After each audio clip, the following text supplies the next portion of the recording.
मशाल से मशाल को देश के जवान तू जलाए जा।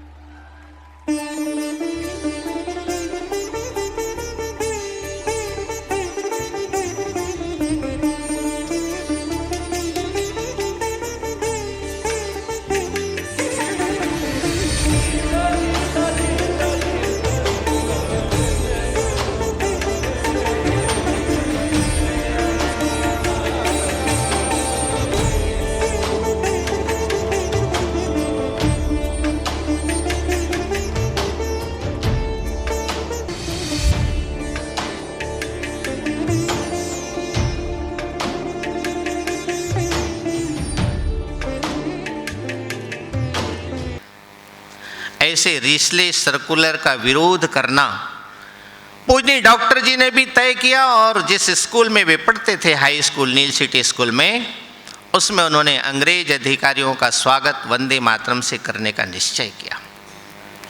अंग्रेज अधिकारी आए तो एक एक कक्षा पूरा वंदे मातरम से गूंज उठा। अंग्रेज अधिकारी ने प्राचार्य महोदय से पूछा, कौन है इसके मूल में पता करो। कक्षा के शिक्षक एक एक कक्षा में जाकर एक एक विद्यार्थियों से पूछते हैं, रूल से पिटाई करके पूछते हैं, कौन है तुम्हारा नेता बताओ।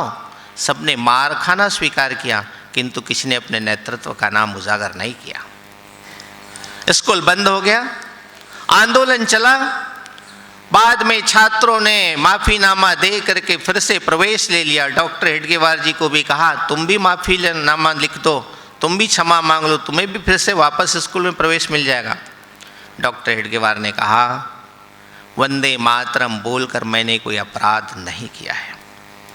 मातृभूमि का वंदन करना ये मेरा दायित्व है और इसके कारण मुझे स्कूल से निकल जाना पड़ता है, तो निकल जाने के लिए मुझे कोई किसी भी प्रकार का दुख नहीं होगा।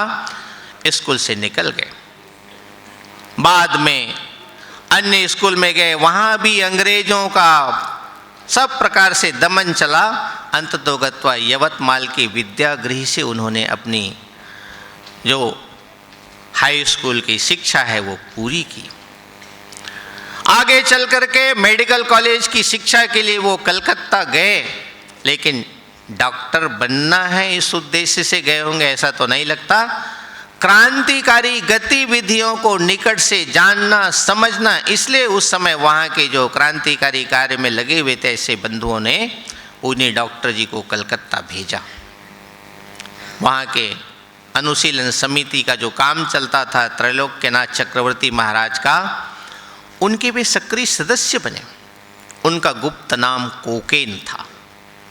सब प्रकार के क्रांतिकारी गतिविधियों को निकट से देखा। उस समय चलने वाले राजनीतिक जागृति के प्रयास थे, चाहे वो लोकमान्य बाल गंगाधर तिलक के हों अथवा पूज्य महात्मा गांधी जी द्वारा हो, उसमें भी सक्रिय सहभाग किया। उस समय चलने वाले सामाजिक सुधार के प्रयत्न थे, उसमें भी उन्होंने सक्रिय भागीदारी की। उस समय आध्यात्मिक जागृति के प्रयत्न चल रहे थे, उसमें भी उन्होंने सहभाग किया। उन सब में भाग लेते समय उनको लगा कि इस देश में कोई मूलभूत कमी आ गई है। उस कमी को दूर किए बिना देश का भविष्य सुरक्षित नहीं होगा, देश का भविष्य गढ़ना संभव नहीं होगा। देश जगत गुरु था, फिर से जगत गुरु बनना चाहिए, फिर से विश्व गुरु बनना चाहिए। ऐसा पूजनीय डॉक्टर जी को भी लगता था, सबको लगता था, लेकिन कैसे होगा। विश्वगुरु बनना चाहिए, सपना तो ठीक है, विश्वगुरु रहा होगा तब कैसा रहा होगा ये देश। तो हमारे देश के सुप्रसिद्ध कवि राष्ट्र कवि मैथिली शरण गुप्त कहते हैं, भूलोक का गौरव प्रकृति का पुण्य लीला स्थल कहाँ, फैला मनोहर गिरि हिमालय और गंगा जल कहाँ। संपूर्ण देशों से अधिक किस देश का उत्कर्ष है, उसका की जो ऋषि भूमि है वह कौन भारतवर्ष है। हाँ, वृद्ध भारतवर्ष ही संसार का सिरमौर है। ऐसा पुरातन देश कोई विश्व में क्या और है। संसार की भवभूतियों का यह प्रथम भंडार है। विधि ने किया नर सृष्टि का पहले यही विस्तार है। संसार को पहले हम ही ने ज्ञान भिक्षा दान की, आचार की, विज्ञान की, व्यापार की, व्यवहार की, हर दृष्टि से दुनिया को दिशा देने वाला, दुनिया का मार्गदर्शन करने वाला ऐसा जगत गुरु अपना भारत था, वैसा जगत गुरु फिर से बनना चाहिए। होगा कैसे? कोई बड़े नेता खड़े हो गए तो उससे कोई देश जगत गुरु नहीं बनता है। दुनिया का इतिहास कहता है some great people can not make the nation great, the greatness of common people always make the nation great. दुनिया का इतिहास है। सामान्य नागरिक अच्छा होना चाहिए। सब महापुरुषों का निष्कर्ष यही है।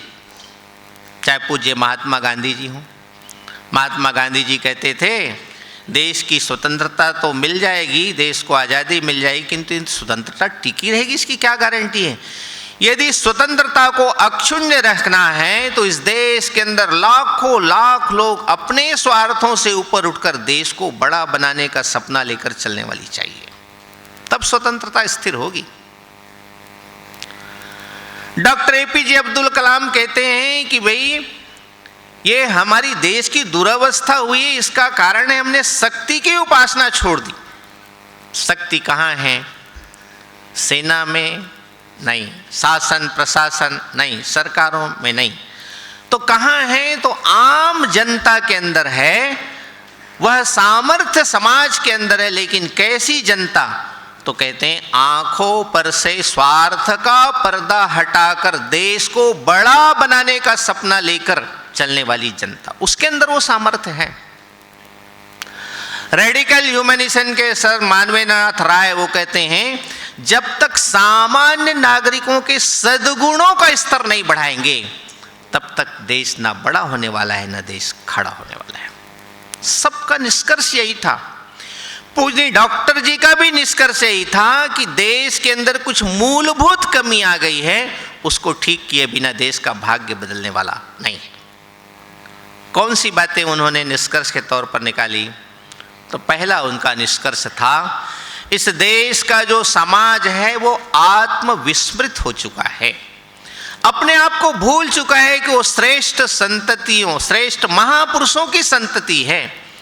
मर्यादा पुरुषोत्तम भगवान राम, भगवान श्री कृष्ण, भगवान महावीर, भगवान गौतम बुद्ध, शिवाजी, राणा प्रताप, ऐसे महापुरुषों की संतति है, महान विभूतियों की संतति ये भूल चुका है। और जब कोई समाज स्वयं को भूल जाता है, आत्मविस्मृत हो जाता है, तो कुछ भी नहीं कर पाता। आत्मबोध के बिना सिंह सावक सियार होता है, आत्मबोध होने पर वानर सिंधु पार होता है। इस आत्मविस्मृत समाज को आत्मबोध कराना आवश्यक है। दूसरा उन्होंने निष्कर्ष निकाला पूज्य डॉक्टर जी ने, वो था इस देश का जो समाज है वो आत्म केंद्रित हो गया है, स्वार्थ केंद्रित हो गया है, उसको समाज केंद्रित, राष्ट्र केंद्रित बनाकर खड़ा करना। अपने बारे में ही सोचने वाला समाज पूरे समाज के बारे में, राष्ट्र के बारे में सोचने वाला बने। और तीसरा उनका निष्कर्ष था अपना ये जो समाज है वो असंगठित हो गया है, भाषा में, प्रांत में, जाति में, भिन्न भिन्न छोटे छोटे आइडेंटिटी में बट गया है, उसकी संगठित अवस्था कमजोर पड़ गई है, उसको संगठन के सूत्र में गूंथना पड़ेगा। इन तीन निष्कर्षों के आधार पर परम पूज्य डॉक्टर जी को लगा ये काम यदि करना है तो भाषण से, बौद्धिकों से नहीं होगा, इसके लिए आदत बनानी पड़ेगी। ऐसे श्रेष्ठ गुणों को निर्मित कर सकने वाला, आदत बनाने वाला कोई पद्धति हमको खड़ा करना पड़ेगा। उसमें से उन्होंने राष्ट्रीय स्वयंसेवक संघ की जो रोज की शाखा है, उस शाखा पद्धति को उन्होंने आविष्कृत किया, उन्होंने दिया। पूज्य डॉक्टर जी का वैशिष्ट्य यही है, संघ का काम कोई नया काम नहीं है, ये वर्षों से, हमारे हजारों वर्षों से ऋषि मुनि करते आए हैं। आज के परिप्रेक्ष्य में क्या हो सकता है, ये पूज्य डॉक्टर जी ने एक नई शाखा की पद्धति दी, केवल इतनी ही बात है। शाखा यानी क्या है? रोज 1 घंटे बिना किसी स्वार्थ के एक स्थान पर इकट्ठा होना, एक ध्येय के लिए इकट्ठा होना, निस्वार्थ बुद्धि से इकट्ठा होना, परस्पर आत्मीयता से अपना शरीर स्वस्थ रहे इसके लिए कुछ शारीरिक कार्यक्रम करना, बौद्धिक दृष्टि से भी कुछ बौद्धिक कार्यक्रम, ताकि हमारे महापुरुष देश की मातृभूमि परंपरा विरासत का बोध हो सके और हमारा मन भी ठीक होना चाहिए। इसके लिए मातृभूमि की प्रार्थना, ऐसे शरीर मन बुद्धि का समग्रता से विकास हो, ऐसी 1 घंटे की शाखा की कार्य पद्धति उन्होंने दी। जब संघ प्रारंभ हुआ तो एक ही स्वयंसेवक थे, परम पूजनीय डॉक्टर केशव बलिराम हेडगेवार। आज देश के अंदर लाखों लाख स्वयंसेवक हैं। अभी विजयादशमी के अवसर पर संघ शताब्दी के निमित्त देश भर में गणवेशधारी ऐसे स्वयंसेवकों का एकत्रीकरण हुआ था। 63,000 स्थानों पर 63,000 प्लेसेस पर कार्यक्रम हुए। 33 लाख स्वयंसेवक गणवेश में इकट्ठे हुए। वो कोई सरकार के बसों के द्वारा नहीं आए थे, अपना गणवेश करके अपने स्वयं के साधनों से ऐसे सब स्वयंसेवक आए थे। 33 लाख।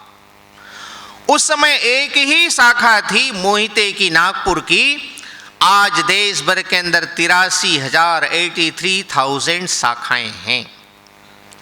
उस समय एक ही संगठन राष्ट्रीय स्वयंसेवक संघ था।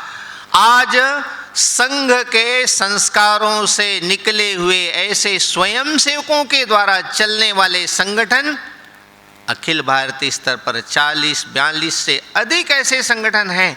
छोटे बड़े संगठनों को मिला दिया, उनके अंदर तो 450 से 500 ऐसे छोटे बड़े संगठन स्वयंसेवक चलाते हैं संघ की प्रेरणा से। इतना बड़ा व्याप राष्ट्रीय स्वयंसेवक संघ का हुआ है। राष्ट्रीय स्वयंसेवक संघ ने ये कहा कि राष्ट्रीय स्वयंसेवक संघ समाज में संगठन नहीं है, organisation within the society नहीं है, ऑर्गेनाइजेशन ऑफ द सोसाइटी है। संपूर्ण हिंदू समाज का संगठन है। आज उसका संगठित अवस्था छोटा सा है, लेकिन संपूर्ण हिंदू समाज का संगठन राष्ट्रीय स्वयंसेवक संघ है। और संघ ने यह कहा कि संघ कुछ नहीं करेगा, संघ केवल और केवल स्वयंसेवक तैयार करेगा और स्वयंसेवक कुछ नहीं छोड़ेगा।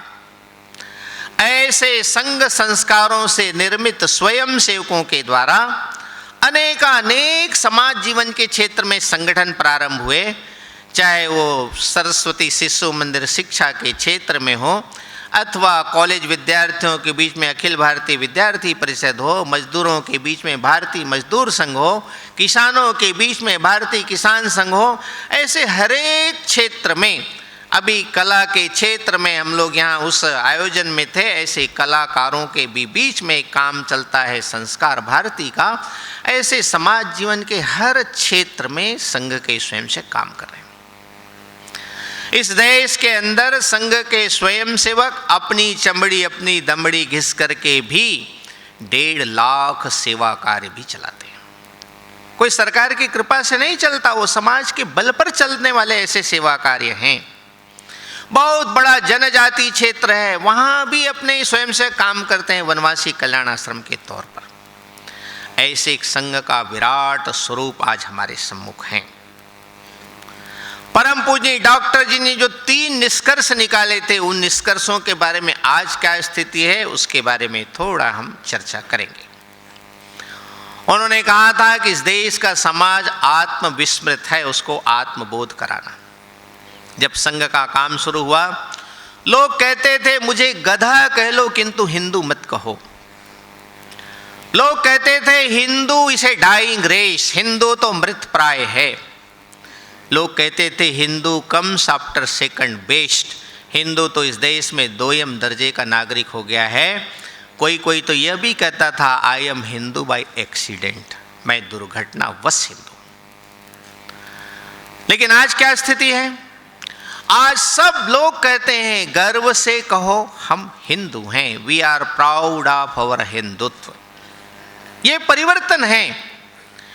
पहले नो आरएसएस था, NO, आज भी नो आरएस है, लेकिन आज परिभाषा स्पेलिंग बदल गया है, KNOW, know RSS, from no to no.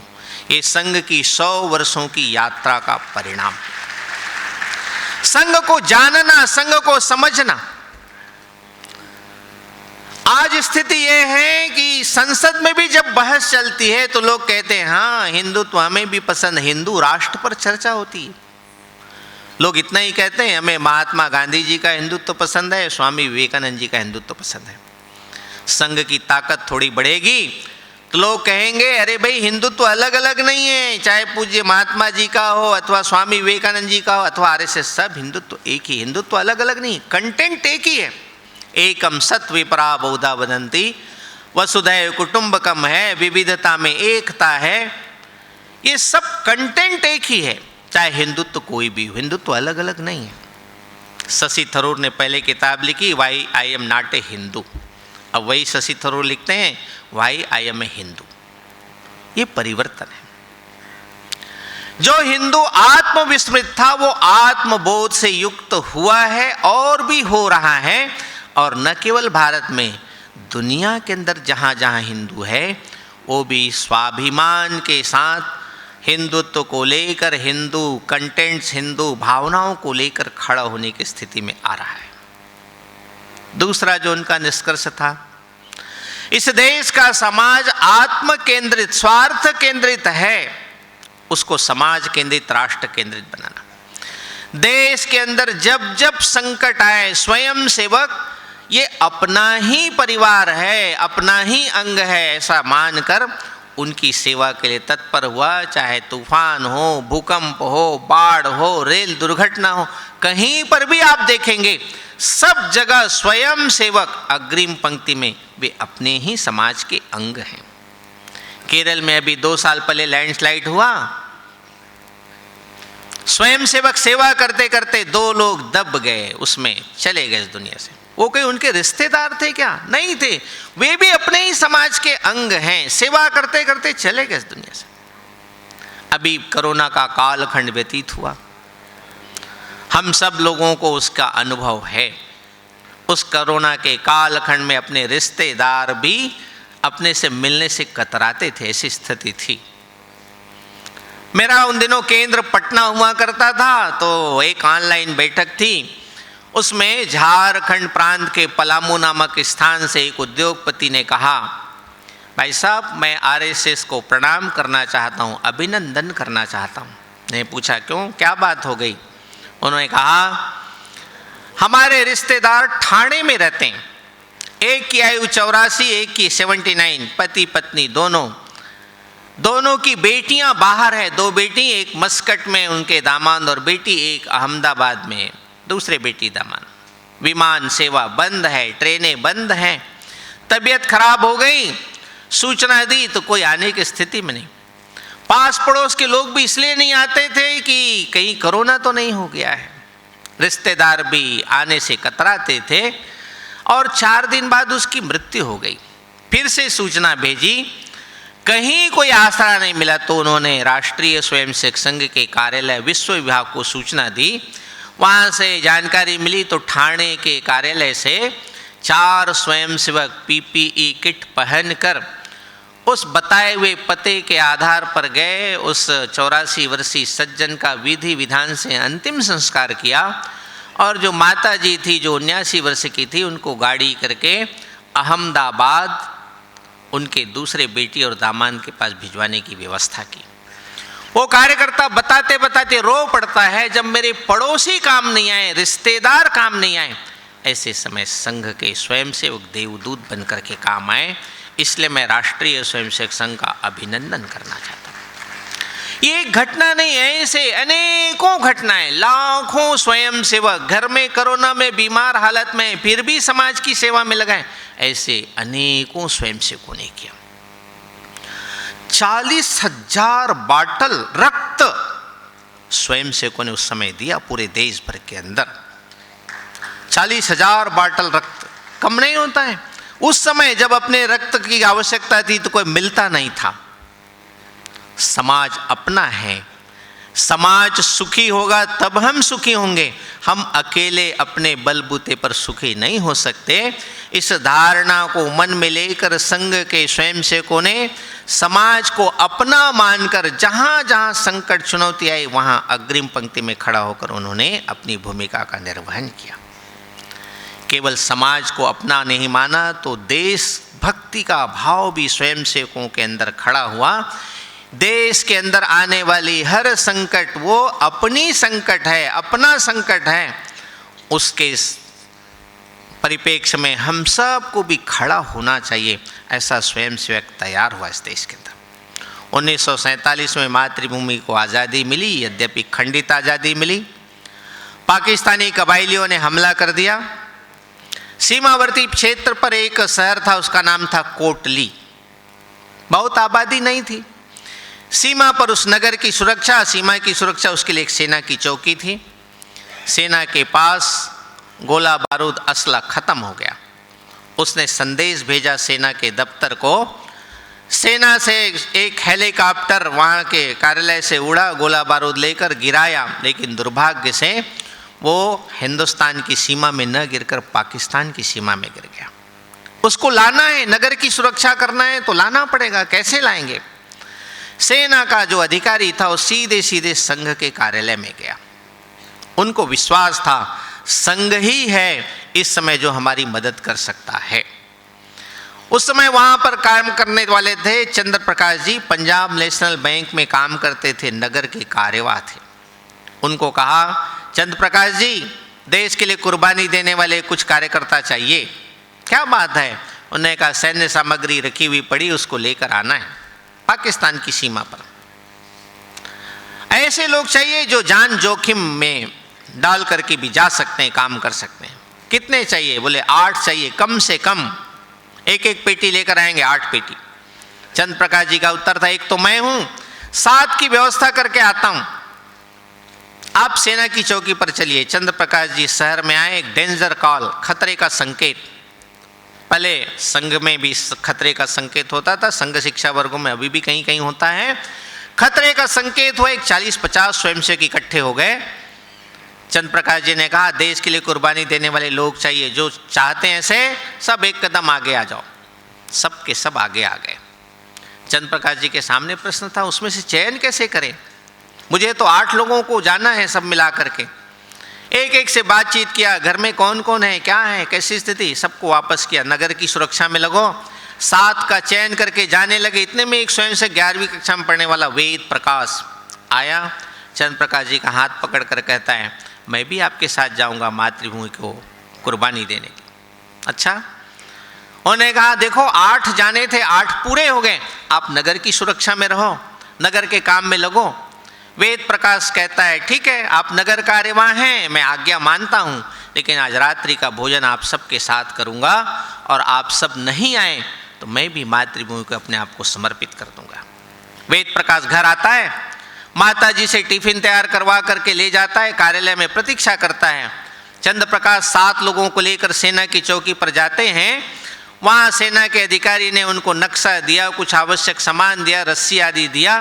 कहा, देखो इन पेटियों के बल पर इस सीमा की सुरक्षा होगी, बहुत जोखिम भरा काम है, घुटने पर चलना पड़ेगा, पेट के बल रेंगना पड़ेगा, एक नदी भी है छोटी सी, उसको भी पार करना है, सामान सुरक्षित लाना है।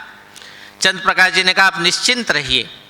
ये 8 कार्यकर्ता बताए हुए नक्शे के आधार पर गए, नदी पार किया, पेटियां जो रखी हुई थी उसको पीठ पर लाद कर रस्सी से बांधकर आगे बढ़े। पाकिस्तानी कबायलियों की दृष्टि पड़ी, तुरंत फायरिंग शुरू हो गया। मुश्किल से नदी पार किया होगा, चंद्र प्रकाश को गोली लगती है, वो वहीं शहीद हो जाता है। पेटियों को पहुंचाना ये पहले आवश्यकता थी, इसलिए पेटी पहले पहुंचाया, उसकी पीठ पर भी लदी हुई पेटी निकाल करके लेकर गए, सेना की चौकी तक पहुंचा दिया। फिर चंद्र प्रकाश जी को लेकर जाना है ना। फिर कार्यकर्ता आए, चंद्र प्रकाश जी को पीठ पर उठाया, आगे बढ़े, एक गोली फिर आई, दूसरा शहीद हो गया, उसको उठाए, फिर आगे बढ़े, एक तीसरी गोली आई, तीसरा शहीद हो गया, उसको उठाकर चले, एक चौथी गोली आई, चौथा कार्यकर्ता शहीद। एक एक की पीठ पर एक एक कार्यकर्ता। जिसने भी समाचार सुना, सब लोग उनके दर्शनों को उमड़ आए। वेद प्रकाश को भी जानकारी मिली तो वेद प्रकाश तुरंत रिवॉल्वर उठाया, धाएं धाएं अपने पर चलाया। जब कार्यकर्ता दौड़े कार्यालय की ओर, उनके मुंह से भी आखिरी शब्द थे, मैं भी मातृभूमि के लिए अपनी कुर्बानी देना चाहता हूं, मुझे कौन रोक सकता है। ऐसी अनेक घटनाएं स्वयंसेवकों के द्वारा लाखों लोगों को पाकिस्तान के क्षेत्र से सुरक्षित लाने का काम संघ के स्वयंसेवकों ने किया। आज भी वे घटना बताते हैं, कुछ लोग आज भी हैं तो रोंगटे खड़े हो जाते हैं, उनकी बातों को सुनकर आज भी आंखों में आंसू आ जाते हैं। ऐसी उस समय की परिस्थिति थी। 1962 में 62 में चाइना ने हमला किया। हिंदी चीनी भाई भाई का नारा, हम लोग गफलत में थे, सरकार का जैसा ध्यान जाना चाहिए वो भी नहीं गया। उस समय भी युद्ध के समय सेना का मनोबल बनाए रखना, उनको रक्त देने के लिए स्वयं से कतार में खड़े रहते थे। सेना के अधिकारी उनको पैसे देते थे, स्वयं से कहते थे हमने अपना कर्तव्य किया है, ये पैसे सेनाओं के लिए ही काम में आना चाहिए। 1963 में गणतंत्र दिवस के परेड में पंडित नेहरू स्वयंसेवकों को आमंत्रित करते हैं। एक अल्प सूचना में 3000 स्वयंसेवक गणवेश में दिल्ली के परेड में शामिल होते हैं। ऐतिहासिक तथ्य है। लोग पूछते हैं नेहरू जी को, आप तो संघ को समाप्त करने वाले थे, क्या हुआ? तो कहते हैं संघ के लोग भी देशभक्त हैं, सबको बुलाया, उनको भी बुलाया। 1965 में फिर से पाकिस्तान ने हमला किया। परम पूज्य श्री गुरु जी को लाल बहादुर शास्त्री जी ने कहा, प्रधानमंत्री जी ने, गुरु जी सेना को हम सीमा पर भेजना चाहते हैं, दिल्ली के भी कुछ यातायात के काम में लगे हुए उनको भी हम सीमा पर भेजना चाहते हैं, कुछ अन्य कामों में, क्या दिल्ली की यातायात व्यवस्था आपके स्वयंसेवक संभालेंगे? गुरु जी ने कहा जरूर संभालेंगे। 22 दिन युद्ध चला 65 का, 17 दिन तक दिल्ली की यातायात व्यवस्था संघ के स्वयंसेवकों ने संभाली। अब दिल्ली कितना बड़ा शहर है, कितने चौक चौराहे हम कल्पना कर सकते हैं। उस समय दिल्ली के पुलिस कमिश्नर का रिपोर्ट कहता है, जब दिल्ली की यातायात व्यवस्था स्वयंसेवकों के हाथों में थी, दुर्घटनाओं में रिकॉर्ड कमी दर्ज की गई। 1971 आया, फिर से बांग्लादेश की स्वतंत्रता के लिए युद्ध हुआ। उस समय भी तेजपुर, फाजिल्का, मेंढर, राजौरी ऐसे सब बचा है संघ के स्वयंसेवकों के कारण। जम्मू कश्मीर भी बचा है संघ के स्वयंसेवकों के कारण ही बचा है, क्योंकि परम पूज्य श्री गुरु जी जब गए 17 अक्टूबर को, वहाँ से आकर के संदेश दिया सरदार वल्लभ भाई पटेल को, यहाँ से सेना गई तो वहाँ उतरने के लिए जगह नहीं थी, क्योंकि सब विमानतल पर बर्फ़ की सिल्लियों से अटा पड़ा था।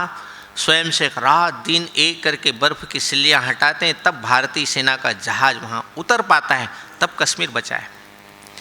ऐसे अनेक देश के सामने उत्पन्न संकट की परिस्थिति में स्वयंसेवकों ने अग्रिम पंक्ति में मोर्चा लिया।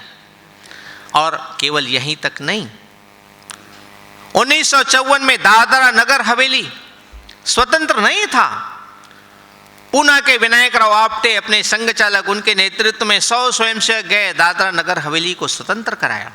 25 वर्ष बाद सिलवासा के लोगों ने उन 100 स्वयंसेवकों का अभिनंदन किया और बाद में महाराष्ट्र की सरकार ने उसको स्वतंत्रता सैनिकों का सम्मान दिया। 1955 में गोवा को भी मुक्त करने का काम स्वयंसेवकों ने किया।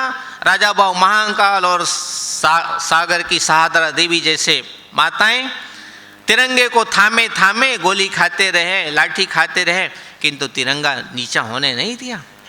गोवा मुक्ति का काम भी स्वयंसेवकों ने किया। आने वाले अनेक प्रकार के संकटों में संघ के स्वयंसेवक देश के साथ खड़े रहे। बंधुओं, राष्ट्रीय स्वयंसेवक संघ का काम चलते चलते आज यहाँ तक पहुँचा है। 100 वर्षों की यात्रा आसान नहीं थी। प्रारंभिक दिनों में उपहास और उपेक्षा में से संघ गुजरा, बाद में आलोचना और विरोध में से गुजरा। विरोध इतना था, 1948 में महात्मा जी की जघन्य हत्या का आरोप भी लगा। 77,000 स्वयंसेवक जेलों के अंदर चले गए सत्याग्रह करके, सरकार को झुकना पड़ा। आत्माचरण कमेटी की रिपोर्ट भी आ गई, संघ निर्दोष है। संघ का काम फिर से शुरू हुआ। 1975 में भी व्यवधान खड़ा करने की कोशिश की, आपातकाल लगाया गया। उस समय संघ का कोई दोष नहीं था।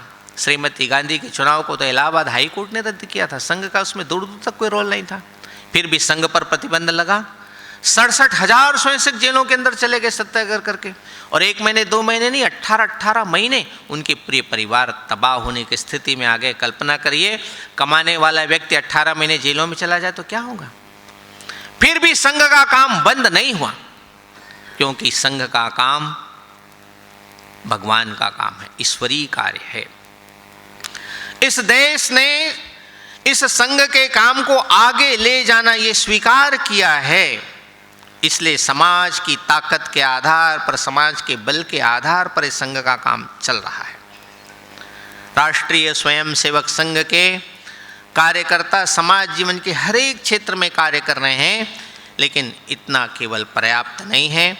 अब राष्ट्रीय स्वयंसेवक संघ ने आने वाले समय के अंदर हर मंडल, हर बस्ती तक संघ की शाखाओं का विस्तार हो, एक न्यूक्लियस खड़ा हो, सामान्य नागरिक के अंदर राष्ट्र प्रथम का भाव निर्मित हो और संपूर्ण हिंदू समाज संगठन के सूत्र में बंध जाए।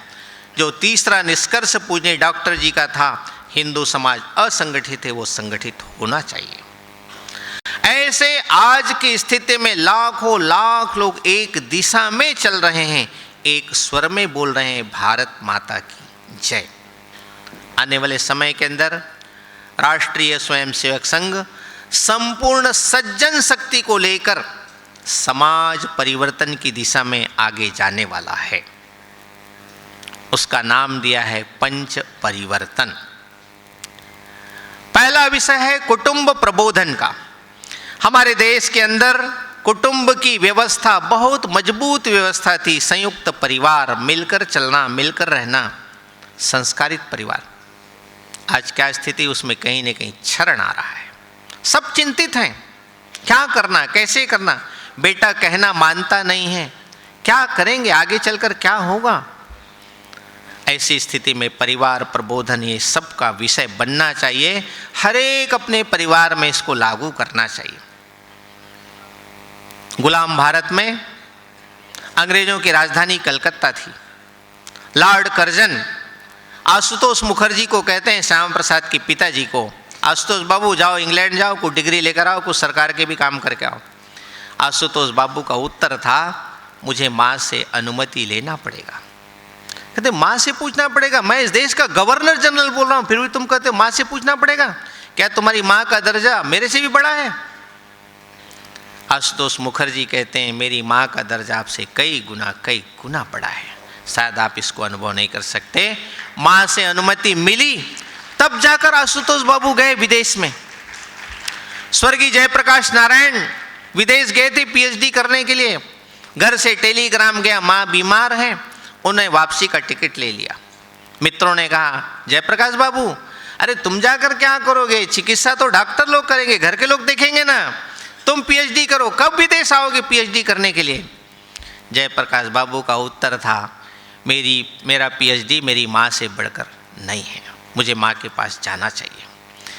जयप्रकाश बाबू वापस आ गए, पीएचडी नहीं हुआ उनका, उनको जीवन में समाधान था, माँ के अंतिम समय में उनकी सेवा के लिए मैं रह सका। ये संस्कार रहेगा कि नहीं।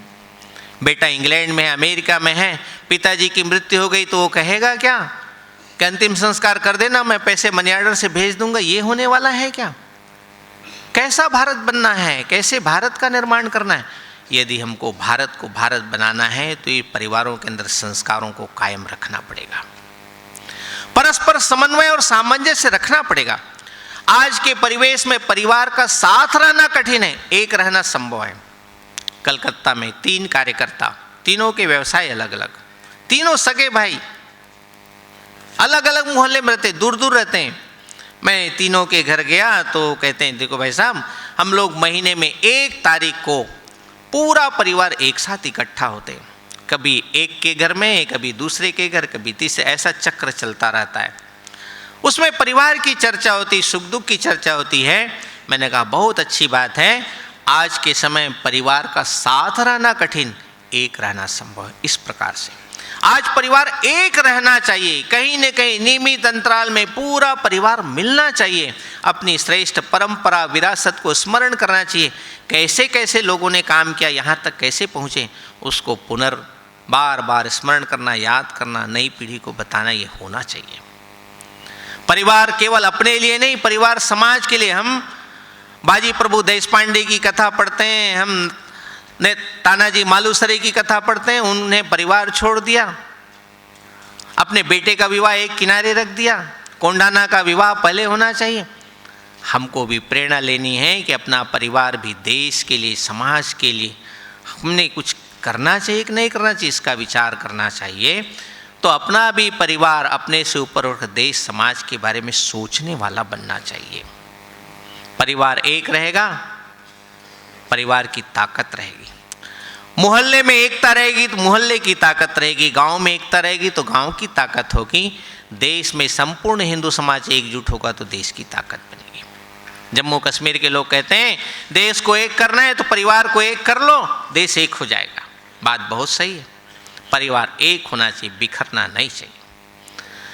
ये करना है तो हमको सप्ताह में एक दिन मंगल संवाद, सहज भाव से मिलना, कुछ आरती, कुछ हनुमान चालीसा, अपने घर में जो परंपरा चलती है उसको लेकर सप्ताह में एक दिन बैठना, चिंतन मनन करना, कुछ बैठे बैठे खेल खेलना, आनंद आए ऐसे भी कुछ कार्यक्रम करना, कुछ चर्चा करना, आखिरी में सबका सामूहिक भोजन। इस प्रकार से हम शुरू कर सकते हैं। तो ये अपने घरों से प्रारंभ करने का विषय है। दूसरा, समरसता। छोटे बड़े जाति पाति के भेदभाव ने हमको बहुत हद तक अपने समाज को तोड़ा है। भगवद गीता के अध्याय 9 में श्लोक 30, 31, 32 भगवान कृष्ण कहते हैं, अपि चेत सुदूराचारो भजते मामनन्य भाग साधुरेव समन्तव्यः सम्यग्य व्यवसितो हि स। अतिशय दुराचारी भी मुझको स्मरण करता है तो भी वो मोक्ष प्राप्त कर सकता है। क्षिप्रम भवति धर्मात्मा सस्वच्छांतिम निगच्छति कौन्ते प्रतिजानीहि न मे भक्तः प्रणश्यति। ऐसा भक्त शीघ्र ही मैं उसको उद्धार करता हूँ। अतिशय दुराचारी भी यदि मेरा स्मरण करे। हमारे यहाँ तो कहीं छुआछूत ऊंच नीच के व्यवहार की बात नहीं है, लेकिन हजारों वर्षों की गुलामी के कारण ये विकृति आ गई। हमारे देश के अंदर साधु संतों ने भी प्रयत्न किया, संघ ने भी प्रयत्न किया, प्रारंभ से ही प्रयत्न किया। 1934 में वर्धा में पूज्य महात्मा गांधी जी शिविर में आए थे। उन्होंने कहा कौन कौन सी जाति के लोग रहते हैं, कौन कौन है? उन्होंने कहा हम सब हिंदू हैं। हिंदू तो हैं लेकिन कोई जाति तो होगी। उन्होंने कहा नहीं, हम सब हिंदू हैं। अंदर जाकर पूछा, किसी ने कहा हम निषाद हैं, हम यादव हैं, हम कुछ हैं, अलग अलग जाति। उन्होंने कहा डॉक्टर साहब ये तो अद्भुत काम हो गया, ये काम तो बढ़ेगा, जरूर बढ़ेगा। पूज्य बाबा साहब अम्बेडकर 1940 में सतारा जिले में कराड़ की शाखा में, उन्होंने भी यही अनुभव किया। और आगे चल करके 1969 में पूजनीय श्री गुरु जी के नेतृत्व में पूज्य शंकराचार्य सब उडुपी में इकट्ठा हुए। सब ने मंत्र दिया, हिंदवः सोदराः सर्वे न हिंदू पतितो भवेत्, मम दीक्षा हिंदू रक्षा, मम मंत्र समानता। सभी हिंदू सहोदर भाई हैं, कोई छोटा बड़ा नहीं है। यह मंत्र लेकर हम सबको समरसता का व्यवहार, मेरे घर में कोई ऊंच नीच का व्यवहार नहीं होगा, छोटे बड़े का भेद पूर्वक व्यवहार नहीं होगा, ऐसा हम सबको अपने घर से प्रारंभ करना है। तीसरा एक विषय है वो पर्यावरण का है। हम सब जानते हैं भारतवर्ष के अंदर साल में 2 बार नवरात्रि का कार्यक्रम होता है, चैत्र में और कुंवार में। लाखों लोग एक समय का भोजन करते हैं, नहीं करते हैं। नवरात्रि में अलग अलग प्रकार के विधान है, कोई नींबू पानी पीकर रहता है, कोई नारियल पानी पीकर रहता है, कोई सामान्य जल में ही रह जाता है 9 दिन। इस देश के प्रधानमंत्री महोदय भी 9 दिन उपवास करते हैं, लाखों लोग करते हैं।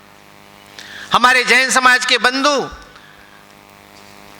पर्युषण के समय 2-2 दिन 3-3 दिन बिना पानी के भी रह जाते हैं। लेकिन कोई भी व्यक्ति ऑक्सीजन के बिना नहीं रह सकता। ऑक्सीजन हम तो नहीं बनाते। ऑक्सीजन के अभाव में कोरोना के समय हमने लाखों लोगों को खोया, अपने रिश्तेदारों को। ऑक्सीजन प्रकृति के द्वारा, पेड़ पौधों के द्वारा निर्मित होता है। हम सब तो कार्बन डाइऑक्साइड छोड़ते हैं, उसको जीवनोपयोगी ऑक्सीजन में परिवर्तित करने का काम ये पेड़ पौधे करते हैं। इसलिए पर्यावरण की सुरक्षा करना हमारे अस्तित्व के लिए ये आवश्यक है। हम तभी रह सकेंगे जब पर्यावरण सुरक्षित रहेगा। इसके लिए भी हमको अपने घर से प्रयत्न करना, पॉलीथीन का प्रयोग कम करना, पानी का अपव्यय रोकना और पेड़ों की संख्या बढ़ाना। पिपलांत्री नामक स्थान है राजस्थान में। आज से 15 साल पहले वहाँ के लोग पलायन कर रहे थे क्योंकि पानी ही नहीं था, इतना माइनिंग हो गया था। वहाँ एक राजकुमार पालीवाल सरपंच चुन करके आए। उन्होंने कहा मैं अपने गांव को तीर्थ बनाऊंगा। उन्होंने एक योजना शुरू की, जिनके घर में बेटी का जन्म होगा 111 पौधे लगाएंगे। उन्होंने एक जगह सुरक्षित कर दी, जिनके भी घर में बेटी का जन्म 111 पौधे उस स्थान पर लगाना। और बेटियां रक्षाबंधन के दिन उनको राखी भी बांधती थी। धीरे धीरे उसमें एक कन्या उपवन तैयार हो गया। आज उसमें 1 लाख पेड़ हैं। पानी का स्तर ऊपर आ गया। जो गांव पलायन करने के लिए व्यवस्था फिर से आबाद हो गया। आप गूगल में खोजेंगे पिपलांत्री, दुनिया के लोग उस गांव को देखने के लिए जाते हैं। और उस गांव के आधार पर आसपास के और भी कई गांव ऐसे अच्छे बन गए पर्यावरण के कारण। एक चौथा विषय जो है स्व की जागृति। देश को स्वतंत्र हुए इतने साल हो गए किंतु फिर भी गुलामी की मानसिकता आज तक है। 1 जनवरी को कौन से महापुरुष का जन्म हुआ हमारे देश में? हम मनाते 1 जनवरी इसीलिए ना, अंग्रेजों का राज था। अरे भाई, अंग्रेजों का राज चला गया।